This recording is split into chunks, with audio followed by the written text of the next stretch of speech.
the little sayings that we share with each other as we're growing through life. Like I would always ask my dad, where are you going? To hell and back. What? What do you mean to hell and back? Oh, no. Oh, no. The preacher talked about someone like you. What are you doing? I would freak out because my dad said he was going to hell and back. And being a Christian at such an early stage and age in my life, I was like, I believed him.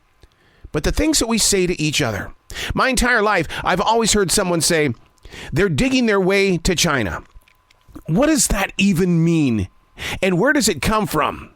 Oh, I've done some research. 1854, Henry David Thoreau wrote in Walden. He wrote about a crazy fellow in town who undertook to dig to China. If you truly wanted to dig to China, you would have to physically start in Argentina.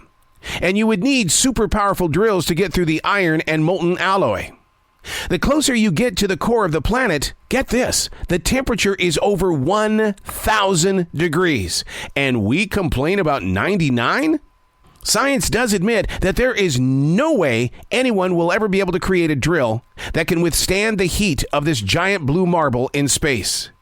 And if you could dig your way to China, what would be the reason? Would it be a positive, such as a new gateway for trade? Or would it serve global spies and other warmongers who would use it to extend the hole to other countries? No wonder we have so many tree roots on this planet. Those trees are trying to keep us away.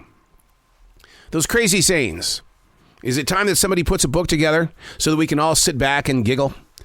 Or in some cases, you might actually say, man, that still hurts to see it or even hear it. Because all you ever wanted as a child was an answer. And sometimes those answers we got to hell and back. Oh, you've got to be kidding me. It would affect you. And as you can tell, I am affected even today.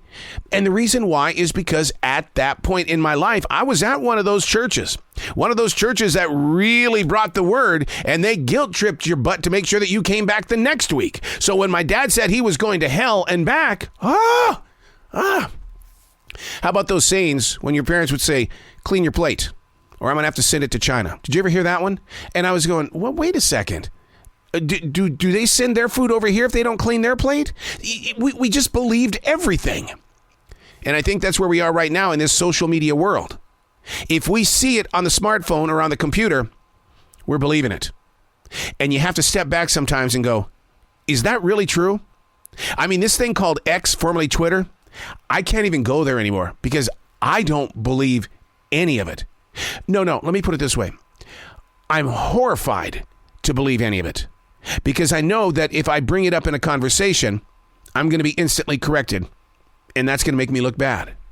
So I stay away from sites like that because you don't know what is genuine.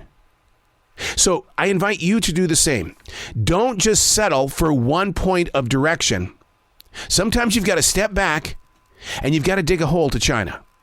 But you're not going to make it. You have to know that, right? So that means you're going to have to come up with your own interpretation. And is that even a good place?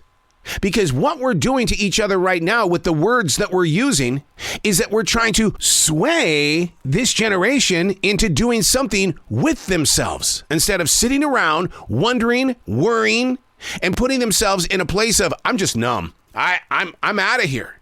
But we can't do that. We've got to physically, actively get involved. And to do that means we're going to have to put some elbow grease in our arms and move forward. See, there's another saying for you. Put some elbow grease into that. Oh, come on. We need to belong to this generation. We can't just sit on the sides and expect other people to make the decisions for us and then bitch and moan about it inside the four walls of our homes. I'm Arrow, and that's the Daily Mess.